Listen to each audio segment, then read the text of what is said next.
Hi, നിങ്ങളെല്ലാവരും സന്തോഷമായിട്ട് സമാധാനമായിട്ടും ഇരിക്കുമല്ലേ? അപ്പോൾ ആ ഇരിക്കുന്ന കൂട്ടത്തിൽ എൻ്റെ ജീവിതത്തിൽ ആദ്യമായിട്ടുണ്ടായ ഒരു അനുഭവം ഞാൻ നിങ്ങളോട് പറയാം. അത് മറ്റൊന്നുമല്ല, അമ്മച്ചിക്ക് ഒരു 3-4 ദിവസമായിട്ട് തീരുമാനം വയ്യ. ആ കൂട്ടത്തിൽ എനിക്ക് ചെറിയൊരു ജലദോഷവും പനിയൊക്കെ ഉണ്ടായെന്ന് ഞാൻ നിങ്ങളോട് മറ്റൊരു വീഡിയോയിൽ പറഞ്ഞിട്ടുണ്ടായിരുന്നു. ഇപ്പോഴും അതിൻ്റെ ഒച്ചയെടുപ്പും ക്ഷീണവും ഒക്കെ ഉണ്ട്. അത് എങ്കിൽ പോലും ഞാൻ ഇടയ്ക്കിടയ്ക്ക് അമ്മച്ചിയുടെ അടുത്തോട്ട് നോക്കും. അമ്മച്ചിയുടെ തൊട്ടിപ്പുറത്ത് ദിവാൻ കോട്ടയിലാണ് ഞാൻ കിടക്കുന്നത്. അപ്പോൾ അമ്മയുടെ അടുത്തോട്ട് ചെല്ലാറില്ല. അമ്മയ്ക്ക് എളുപ്പം ഇത് പനി പിടിച്ചെങ്കിലോ എന്ന് ഓർത്തുകൊണ്ട് പിള്ളേരാ കാര്യങ്ങളൊക്കെ നോക്കുന്നത്.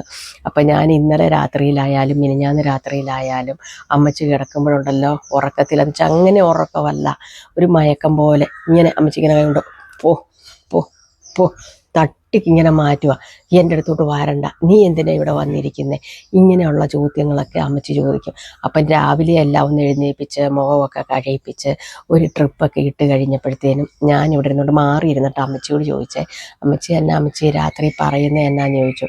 അപ്പം ഞാൻ പറഞ്ഞിട്ട് അമ്മയ്ക്ക് മനസ്സിന് ഉടനെ താത്തി എന്നിട്ട് ചോദിച്ചു, അമ്മച്ചി ഇന്നലെ രാത്രിയിൽ ആരോടാ ഞങ്ങളടുത്ത് വന്നുകൊണ്ടാണ് അമ്മച്ചി പോകുമെന്നും പറഞ്ഞ് ഞങ്ങളെ വഴക്ക് പറഞ്ഞ് മാറ്റി വിട്ടതാണോ എന്നൊക്കെ ചോദിച്ചു. ഉടനെ അന്നേരം ഇങ്ങനെ കാണിച്ചൊന്നും അല്ലെന്ന് പറഞ്ഞു. അപ്പോഴത് കഴിഞ്ഞപ്പം പെൺകൊച്ചിൻ്റെ അമ്മച്ചിയോട് പറഞ്ഞു, കഴിഞ്ഞ ദിവസം എൻ്റെ ചേച്ചിയൊക്കെ കുമളിയിൽ നിന്നും കോരിത്തോട്ടിൽ നിന്നൊക്കെ വന്നിട്ടുണ്ടായിരുന്നു, അവരോട് പറഞ്ഞു വാച്ചിട്ടായി ഇളയ ആങ്ങള വാച്ചിട്ടായി വന്നപ്പം വാച്ചിട്ടായുടെ അടുക്കലും അമ്മച്ചി പറഞ്ഞു, എടാ കൊച്ചേ, എന്നാന്ന് അറിയത്തില്ല, എൻ്റെ ഉഷപ്പെണ്ണ് വരുന്ന കൂട്ടത്തിൽ എപ്പോഴും ഈ കാഞ്ഞാറുകാരനും വരുന്ന എന്തിനാന്ന് ചോദിച്ചു. ഉഷയെന്ന് പറയുന്നത് എൻ്റെ കുമളിയിലെ ചേച്ചിയുടെ നേരെ മൂത്തയാളാണ്. പുള്ളിക്കാരി വയ്യാഴിയായിട്ട് മരിച്ചു പോയിട്ട് ഇപ്പോൾ 3 വർഷം കഴിഞ്ഞു. അപ്പോൾ ഈ എപ്പോഴും മിക്കവാറും അമ്മയ്ക്ക് ഈ വയ്യാഴിയെ കൂടെ പിന്നെ ഉഷ ചേച്ചീനെ കാണും. എന്നിട്ട് അവരോടൊക്കെ ചോദിക്കുന്നൊരു, ആ കൂടെ എന്തിനാ കാഞ്ഞാറുകാരൻ വരുന്നത്? കാഞ്ഞാറുകാരൻ എന്ന് പറയുന്നത് അമ്മച്ചി പറയുന്നത് പുള്ളി കാഞ്ഞാറ് തറവാട്ടിൽ നിൽക്കുന്നത് കൊണ്ടാണ്, കാഞ്ഞാറ്റി താമസിക്കുന്നതുകൊണ്ടാണ് അങ്ങനെ പറയുന്നത്. അപ്പം പുള്ളി മരിച്ച വിവരം ഞങ്ങൾ അമ്മച്ചീനെ അറിയിച്ചിട്ടേയില്ല. എൻ്റെ ആങ്ങള മരിച്ച കാര്യം, ആങ്ങള ഏപ്രിൽ 5-ാം തീയതി മരിച്ചതാണ്, കഴിഞ്ഞ ഏപ്രിൽ 5. അമ്മച്ചിക്ക് വയ്യാഴി ഉള്ളതുകൊണ്ട് അമ്മച്ചീനെ അറിയിച്ചിട്ടില്ല. അറിയിക്കേണ്ട എന്ന് ഡോക്ടർ പറഞ്ഞതുകൊണ്ട് ഞങ്ങൾ അറിയിക്കാതിരുന്നത്. പക്ഷേ ഇപ്പോഴും അമ്മച്ചി പറയുന്ന ഒരു കാര്യമാണ്, എൻ്റെ ഉഷ പിന്നെ അങ്ങ് പോയെന്ന് എനിക്കറിയാം, പക്ഷേ ഇവൻ എന്തിനാ കൊച്ചേ ആ കൂടെ വരുന്നതെന്ന് പല പ്രാവശ്യം അമ്മച്ചി അങ്ങോട്ട് ചോദിച്ചു. എന്നിട്ട് പറയും, അച്ഛൻ വരുന്നതും നമുക്കറിയാം, കാരണം പുള്ളി അങ്ങ് പോയതാണല്ലോ, അപ്പോൾ അവരൊക്കെ വരുന്നത്, പക്ഷേ ഇവൻ വരുന്നത് മനസ്സിലാകുന്നില്ലെന്ന്. അപ്പോൾ അതാ ഞാൻ പറഞ്ഞത്, നമ്മൾ എത്രയൊക്കെ മൂടിക്കുത്തി മറച്ചു വെച്ചാലും അമ്മ മക്കൾ തമ്മിലുള്ള ആ പുക്കിൾക്കുടി ബന്ധം അതൊരു ഭയങ്കരമാണ്. ലോകത്ത് മറ്റൊരു ബന്ധത്തിനും അത്രയും സ്ഥാനമില്ലെന്ന് മനസ്സിലാക്കിയ ദിവസങ്ങളാണ് ഞാനിത്. അതുപോലെ തന്നെ അമ്മച്ചിക്ക് ഉറക്കമില്ല. എന്നാന്ന് ചോദിച്ചാൽ ഇവരെപ്പോഴും വന്നിച്ചിട്ട് ബാ ബാ ബാ എന്നുള്ളൊരു വിളി. അപ്പോൾ 2-3 പ്രാവശ്യം അമ്മച്ചി വീഴാനായിട്ടൊക്കെ പോയി. അപ്പം ഞങ്ങൾ എന്നാ കാണിക്കും, ഈ ബെഡിൻ്റെ ഈ സൈഡിനായിട്ട് 2-3 പില്ലോയൊക്കെ വെച്ച് ഇങ്ങനെ തട പോണക്ക് വയ്ക്കും. അമ്മച്ചി ഉരുണ്ട് ഈ കൂട്ടത്തിൽ വീഴുകയും കൂടെ ചെയ്താൽ ഒടുവും ചതും കൂടെ പറ്റിയ എൻ്റെ ദൈവമേ, ഓർക്കാൻ പോലും പറ്റത്തില്ല. പിന്നെ ഞങ്ങൾ ഓരോരുത്തരും മാറി മാറി ഇരുന്ന് നോക്കുകയും ചെയ്യും. അത്രമയ്ക്ക് അമ്മച്ചിക്ക് വയ്യാത്തൊരവസ്ഥയാണ്. എനിക്കിപ്പോൾ ഒരു 3-4 ദിവസമായി ഞാൻ അടുത്തിട്ട് എൻ്റെ അമ്മച്ചീനെ ഒന്ന് തൊട്ട് പോലും നോക്കിയിട്ട്. കഴിഞ്ഞ ദിവസം എനിക്ക് എൻ്റെ അമ്മച്ചിയുടെ അടുത്തൊന്ന് പോകാഞ്ഞിട്ടും തൊടാഞ്ഞിട്ടും എനിക്ക് കൊത്തിയായിട്ട് ഞാൻ പയ്യെ ചെന്നേച്ചും കണ്ട കാലിന് 2-3 ഉമ്മ കൊടുത്തേച്ചിട്ട് പോന്നു, എൻ്റെ ഒരു സമാധാനത്തിന്. അപ്പം ഞാൻ നിങ്ങളോട് പറയാനുള്ളത്, ഇങ്ങനെ വയ്യാത്ത ഒരവസ്ഥയിൽ നമ്മൾ പ്രതീക്ഷയില്ല അങ്ങ് പോകും എന്നുള്ളൊരു ഉറപ്പുള്ളൊരു വ്യക്തികൾ മരിച്ചു പോയവരെ കാണും എന്ന് പറയുന്നത് 100-ൽ 150% സത്യസന്ധമായ കാര്യമാകട്ടോ അത്. അതുപോലെ തന്നെ നമ്മൾ പറയും, ഗർഭിണികളായിട്ടിരിക്കുന്നവരുടെ അടുത്ത് ഇതുപോലെ മരിച്ചു പോയവർ അല്ലെങ്കിൽ എന്നാ ഒരു നെഗറ്റീവ് എനർജി, അത് കൊള്ളത്തില്ലാത്ത ചീത്തകൾ വരും. അതുപോലെ ഈ ജനിച്ച കുഞ്ഞുങ്ങളുടെ അടുത്ത് അവർ കുനിഞ്ഞ് കല്ലെടുക്കുന്ന ആ സമയം വരെയും ഇതുപോലുള്ള സാധനങ്ങളൊക്കെ വന്ന് കുഞ്ഞുങ്ങൾക്ക് ഒരുപാട് അരിഷ്ടകളൊക്കെ ഉണ്ടാകുമെന്ന് പറയും. അതുപോലെ തന്നെയാണ് നമുക്ക് ശരീരത്തിന് ഒരു ക്ഷീണം, വയ്യാഴിക, തളർച്ചയൊക്കെ വന്നു കഴിയുമ്പോൾ ഈ വേണ്ടാത്ത സാധനങ്ങൾ, എന്തെങ്കിലും നെഗറ്റീവ് എനർജി വന്ന് നമ്മുടെ കൂട്ടത്തിൽ കൂടിക്കയറും. അപ്പം നമ്മൾ ചെയ്യേണ്ട ഒരു കാര്യം, അപ്പോൾ അതാ ഞാൻ പറഞ്ഞത്, ഞാൻ ഇന്നലെ തൊട്ട് ഈ കാര്യം അമ്മച്ചിയുടെ അടുത്ത് ചെയ്തു വെക്കാൻ തുടങ്ങി. അതിൻ്റെ ഒരു മാറ്റം അമ്മച്ചിയിൽ കണ്ടും തുടങ്ങി. എന്താണെന്ന് ചോദിച്ചിട്ടുണ്ടെങ്കിൽ, ഈ മരിച്ചു പോയവരെ തിരിച്ച്, അതായത് ഒരു വയ്യാതെ കിടക്കുന്നവരുടെ അടുത്തോട്ട് വരുന്ന അത്ര നല്ല ലക്ഷണമല്ല അത്. അവർ വരുന്നതെന്ന് പറഞ്ഞിട്ടുണ്ടെങ്കിൽ നമ്മുടെ ഒരു വിശ്വാസമാണ്, ഇവരെ കൂട്ടിക്കൊണ്ടങ്ങ് പോകാൻ വേണ്ടിയിട്ടാണ്, ഒരുപാട് കഷ്ടപ്പെടേണ്ട, ഇങ്ങോട്ട് വാ എന്ന് പറഞ്ഞ് അവർ കൂട്ടിക്കൊണ്ട് പോകാൻ വേണ്ടി വന്ന് കാവലിൽ നിൽക്കുന്നതാണ്. അമ്മ പല ആവർത്തി പറഞ്ഞു, എടീ ഉഷ പറഞ്ഞു, അല്ലെ സോമൻ അച്ഛൻ പറഞ്ഞു, മതി നീ കിടന്ന് കഷ്ടപ്പെട്ടത്, ഇങ്ങോട്ട് വാ വാ എന്ന് അവർ പറയുന്നതെന്ന് എൻ്റെ അടുക്കൽ പറഞ്ഞു. അപ്പോൾ അവരങ്ങനെ വരുന്നത് കൂട്ടിക്കൊണ്ട് പോകാൻ വേണ്ടി, ഉപദ്രവിക്കാൻ വേണ്ടി വരുന്നതല്ല, അല്ലാതെ നമ്മളെ ഉപദ്രവിക്കാൻ വേണ്ടിയിട്ടല്ല വരുന്നത്. അതുപോലെ ഈ ഗർഭിണികളുടെ അടുത്തും ഈ പൊടി കുഞ്ഞുങ്ങളുടെ അടുത്ത് വരുന്ന ഒന്നും നല്ലതിനല്ല. അപ്പം നമ്മൾ ചെയ്യേണ്ട ഇത്രയും കാര്യങ്ങളേ ഉള്ളൂ.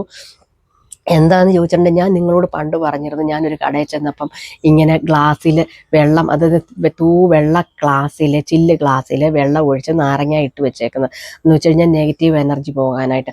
അത് വീടിലും ചെയ്യാമെന്ന് ഞാൻ പറഞ്ഞിരുന്നു. അതുപോലെ ഉപ്പ് കല്ലുകൊണ്ട് നെഗറ്റീവ് എനർജി മാറ്റുന്ന കാര്യവും ഞാൻ പറഞ്ഞിട്ടുണ്ടായിരുന്നു. പക്ഷെ അതിലെല്ലാം ഉപരി ഇങ്ങനെ വയ്യാതെ കിടക്കുന്ന ഒരവസരത്തിൽ ഇതുപോലെ മരിച്ചു പോയവർ വരുന്നു എന്നുള്ളൊരു തോന്നൽ, അല്ലെ കൂട്ടിക്കൊണ്ട് വന്നു എന്നുള്ളൊരു തോന്നലുണ്ടാകുമ്പോൾ നമ്മൾ ചെയ്യേണ്ട ഒരു കാര്യമാണ്. ഇപ്പം അസുഖമായിട്ട് കിടക്കുന്നവരുടെ അടുത്തോ അല്ലെങ്കിൽ ഗർഭിണിയുടെ അടുത്തോ അല്ലെങ്കിൽ ഒരു കുഞ്ഞു കൊച്ചിൻ്റെ അടുത്തോ മാത്രമല്ല ഇത് ചെയ്യാവുന്നത്. എന്നെ പോണക്കും നിങ്ങളെ പോണക്കും ആരോഗ്യമായിട്ടിരിക്കുന്നവരുടെ അടുത്തും നമുക്കിത് ചെയ്യാം. എന്നാന്ന് വെച്ചാൽ, നമ്മൾ പറയില്ല, ചില വീട്ടിൽ കിടന്നിട്ടുണ്ട് ഉറക്കം വരുന്നില്ല, ആരോ നടന്നു വരുന്നത് പോണക്ക് നമുക്ക് തോന്നുന്നു, അല്ലെ കതകെ വന്ന് മുട്ടി വിളിക്കുന്നു. അതുപോലെ തന്നെ നമ്മളിങ്ങനെ ഉറക്കത്തിൽ നിന്ന് കണ്ണ് തുറക്കുമ്പോൾ ഒരു രൂപം ഇങ്ങനെ അങ്ങ് നടന്നങ്ങ് മാറും. ഇങ്ങനെയൊക്കെ ഒരു തോന്നൽ നമുക്കുണ്ടാകും. ചിലപ്പോൾ അത് തോന്നലായിരിക്കത്തില്ല, ചിലപ്പം പണ്ടെപ്പോഴും അവരവിടെ താമസിച്ചവരായിരുന്നിരിക്കും, അല്ലെങ്കിൽ എന്തെങ്കിലും ആ വീടുമായിട്ട് ബന്ധം ഉണ്ടായിരുന്ന ഒരു ആത്മാവായിരുന്നു കാണും അത്. അപ്പം നമ്മൾ എന്താ ചെയ്യേണ്ടതെന്ന് ചോദിച്ചിട്ടുണ്ടെങ്കിൽ, മറ്റൊന്നും നിങ്ങൾ ചെയ്യണ്ട കേട്ടോ.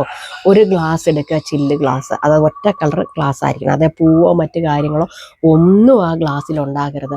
ഇനിയിപ്പം ഗ്ലാസ് അല്ല എങ്കിൽ പോലും ഇതുപോലെ തന്നെ ഈ വെള്ള കളർ ബോട്ടിലുണ്ടല്ലോ, പ്ലാസ്റ്റിക്കിൻ്റെ ബോട്ടിൽ, ആ ബോട്ടിൽ ഇത് അടച്ചു വയ്ക്കരുത്. അതിൻ്റെ അകത്ത് നല്ല ശുദ്ധമായ വെള്ളം ഒഴിക്കുക. എന്നിട്ട് എന്ത് ചെയ്യണമെന്ന് വെച്ചാൽ, ഇങ്ങനെ ഒരു പിടി ഉപ്പ്, ഒരു പിടി എന്ന് പറഞ്ഞിട്ടുണ്ടെങ്കിൽ നിങ്ങൾക്ക് ഇങ്ങനെ ഒരു പിടി എടുക്കാം, അല്ലാതെ ഇങ്ങനെ ഞുള്ളിയാണേലും ഒരു കല്ല് ഉപ്പ് ഈ വെള്ളത്തിലോട്ട് ഇട്ട് വെച്ചിട്ട് നമ്മൾ ഇതിൻ്റെ അകത്ത് വേറെ എന്താ ചെയ്യേണ്ടതെന്ന് ചോദിച്ചിട്ടുണ്ടെങ്കിൽ, ഇപ്പം നിങ്ങളാണ് കിടക്കുന്നെങ്കിലും, ഇപ്പം ഞാനാണ് കിടക്കുന്നെങ്കിലും, എൻ്റെ അമ്മച്ചിയാണ് കിടക്കുന്നെങ്കിലും, ഞാൻ ചെയ്ത കാര്യം പറയാം. അമ്മച്ചിയുടെ ഇങ്ങനെ ഒരുപാട് മുടികൾ ഇങ്ങനെ കൊഴിഞ്ഞു പോകും. അതിൽ നിന്ന് ഇങ്ങനെ 2-3 ഈ പൊഴിഞ്ഞ മുടി ഞാൻ പിള്ളേരെ കൊണ്ടെടുപ്പിച്ച്, എനിക്ക് അടുത്തെടുക്കാൻ ഒരു 3-4 മുടി ഇങ്ങനെ എടുത്തിട്ട് ഇങ്ങനെ കൈവിരലിൽ ഇങ്ങനെ ചുറ്റി കഴിയുമ്പോൾ ഒരു ഉണ്ട പോലെ കിട്ടുമല്ലോ. എന്നിട്ട് എന്ത് ചെയ്തു, ആദ്യമേ ഈ ഗ്ലാസ്സിൽ വെള്ളം ഒഴിച്ച്, ഞാൻ അമ്മച്ചിക്ക് ഒരു ബോട്ടിലാകട്ടോ എടുത്ത്. ഈ ബോട്ടിലെന്ന് പറഞ്ഞു കഴിഞ്ഞിട്ടുണ്ടെങ്കിൽ, നമ്മൾ ഈ അന്തരീക്ഷത്തിൻ്റെ നിറം എന്താ, നമ്മൾ വെള്ള ഗ്ലാസ് എന്ന് പറയുമ്പോൾ എന്താ, അപ്പോൾ ആ കളറ് ചില്ലിൻ്റെ തന്നെ ബോട്ടിലെടുക്കണം. അല്ലാതെ വെള്ളയെന്ന് പറയുമ്പോൾ നിങ്ങൾ ഈ വെള്ള കളറുള്ള പ്ലാസ്റ്റിക്കിൻ്റെ ബോട്ടിലിന് വെള്ള കളറാണ്, പുറത്ത് കാണാൻ പറ്റത്തില്ല. അപ്പം ഏത് ഗ്ലാസ് ആണെങ്കിലും അല്ലെ ബോട്ടിലാണെങ്കിലും നമ്മൾ ഈ വെള്ളം ഒഴിച്ചാൽ നമുക്ക് പുറമേ നോക്കുമ്പം കാണണം ഈ വെള്ളം. അതാണ് ഞാൻ കറക്റ്റായിട്ട് പറഞ്ഞു തരുന്നത്. അല്ല ഞാൻ ബോട്ടിൽ വെള്ള കളറെന്ന് പറയുമ്പോൾ നിങ്ങൾ പോയി വെള്ള കളറുള്ള പ്ലാസ്റ്റിക്കിൻ്റെ ബോട്ടിലൊന്നും എടുക്കാൻ നിന്നേക്കല്ലേ, അതിന് പ്രയോജനമില്ല. ഇത് ഗ്ലാസിൻ്റെ പുറത്ത് നമുക്ക് കാണണം. അപ്പം നിങ്ങൾ ഒരു ചില്ല് ഗ്ലാസ്, ഞാനൊരു ചില്ലിൻ്റെ ബോട്ടിലാട്ടോ എടുത്തേ. അപ്പോൾ അതിൽ പടവോ മറ്റു കാര്യങ്ങളോ ഒന്നും കാണരുത്, പ്ലെയിൻ ആയിരിക്കണം. ആ ബോട്ടിലിൻ്റെ അകത്തോട്ട് ഞാൻ എന്ന് വെച്ച് കഴിഞ്ഞാൽ ആ അടപ്പിൻ്റെ ആ വെട്ടുവരെ എന്ന് വെച്ചാൽ നിറഞ്ഞ് തുളുമ്പി പോകാത്ത രീതിയിൽ നിങ്ങൾ വെള്ളം ഒഴിക്കണം, തുളുമ്പി പോകരുത്. എന്നിട്ട് അതിൻ്റെ അകത്തോട്ട് ഇങ്ങനെ ഒരു പിടിയോ അല്ലെങ്കിൽ ഇങ്ങനെ ഒരു കുത്തുപ്പോ നിങ്ങളുടെ ഇഷ്ടം പോലെ എടുക്കുക. അത് കല്ലുപ്പേ എടുക്കാവുള്ളൂ കേട്ടോ, പൊടിയുപ്പ് എടുക്കരുത്. ആദ്യമേ വെള്ളം ഒഴിക്കുക, എന്നിട്ട് ഈ കല്ലുപ്പിടുക, എന്നുവെച്ചിട്ട് ഇങ്ങനെ ഈ മുടിയുടെ ഇതിങ്ങനെ ഊരിപ്പോരുന്ന മുടി എടുത്താൽ മതി, അല്ലാതെ കട്ട് ചെയ്യുമൊന്നും വേണ്ട. ഇങ്ങനെ എടുത്തിട്ട് കൈവിരലെ ചുറ്റിയിട്ട് ആ വെള്ളത്തിൻ്റെ മുകളിലോട്ട് ഇട്ടേക്കണം. ഇട്ടിട്ട് ചുമ്മാ എവിടെയെങ്കിലും ഒരു സ്ഥലത്തല്ല ഇത് കൊണ്ടുവയ്ക്കേണ്ടത്. ഈ വയ്യാതെ കിടക്കുന്നയാൾ അല്ലെ കുഞ്ഞുങ്ങൾ അല്ലെ ഗർഭിണി ആരും ആയിക്കോട്ടെ, ഇങ്ങനെ കിടക്കുമല്ലോ, ഈ കിടക്കുന്നതിൻ്റെ ഇടത്തു ഭാഗത്തായിട്ട്, വലത്ത് ഭാഗത്തല്ല വെക്കണ്ട കേട്ടോ, നമ്മുടെ കൈയുടെ ഇടത്തു ഭാഗത്തായിട്ട് സുരക്ഷിതമായിട്ട്, അതായത് ഇവരെ കൈ എടുത്ത് പൊക്കുകയൊക്കെ ചെയ്യുമ്പോൾ അല്ലെങ്കിൽ തിരിഞ്ഞിങ്ങനെ കിടക്കുകയൊക്കെ ചെയ്യുമ്പോൾ മറിഞ്ഞു പോകാത്ത രീതിക്ക് ഭദ്രമായിട്ട് ആ വെള്ളം അവിടെ വെച്ചേക്കുക. ആ വെള്ളം ഉണ്ടല്ലോ, കുഴപ്പമില്ലാതെ 7 ദിവസം വരെ അവിടെ ഇരിക്കും. 8ാമത്തെ ദിവസം ഈ വെള്ളം എടുത്ത് മാറ്റി കളഞ്ഞിട്ട് വീണ്ടും അങ്ങനെ തന്നെ നിറയ്ക്കുക. യാതൊരു വക നെഗറ്റീവ് എനർജിയും നിങ്ങൾ കിടക്കുന്ന ഏരിയയിൽ വരത്തില്ല, ആ പരിസരത്ത് വരത്തില്ല. അത് ഗ്യാരണ്ടിയാണ്. ഇത് ഞാൻ അനുഭവത്തിലൂടെ നിങ്ങളുടെ അടുക്കൽ പറഞ്ഞു തരുന്നതാകട്ടോ. അപ്പം ഇങ്ങനെ നെഗറ്റീവ് എനർജി ഒരുപാടുള്ള വീടുകളിൽ നിങ്ങൾ ഇങ്ങനെ ചെയ്തോളൂ. ഈ നാരങ്ങയുടെ എന്ന് പറഞ്ഞു കഴിഞ്ഞാൽ, നമ്മൾ പൊതുവായിട്ട് നാരങ്ങയും വെള്ളത്തിൽ നാരങ്ങ ഇട്ട് വെച്ച് നമ്മൾ പൊതുവായിട്ട് ഒരു സ്ഥാപനത്തിൽ അല്ലെ വീടിൻ്റെയൊക്കെ ഫ്രണ്ടിൽ ചെയ്യുന്ന കാര്യങ്ങളാണ്. പക്ഷേ ഒരു രോഗി അല്ലെങ്കിൽ ഞാൻ പറഞ്ഞില്ല ഗർഭിണി കുട്ടികളൊക്കെ കിടക്കുന്നിടത്ത് എപ്പോഴും നമ്മൾ ചെയ്യേണ്ട കാര്യം നമ്മൾ ഇതാണ് ചെയ്യേണ്ടത്. അപ്പോൾ ഇങ്ങനെയൊന്ന് നിങ്ങളെല്ലാവരും ഒന്ന് ചെയ്തോളുക. ചെയ്തേച്ചിട്ട് നിങ്ങൾക്ക് നല്ല റിസൾട്ടാണ് കിട്ടുന്നതെങ്കിൽ കമൻറ്റ് ബോക്സിൽ വന്നിട്ടുണ്ടല്ലോ, കമൻറ്റ് ചെയ്യാൻ മറക്കല്ല. അപ്പോൾ അടുത്ത വീഡിയോയിൽ നമ്മൾ വീണ്ടും കാണും. അതുവരെയും ടാറ്റാ ബൈ ബൈ. ഓക്കേ.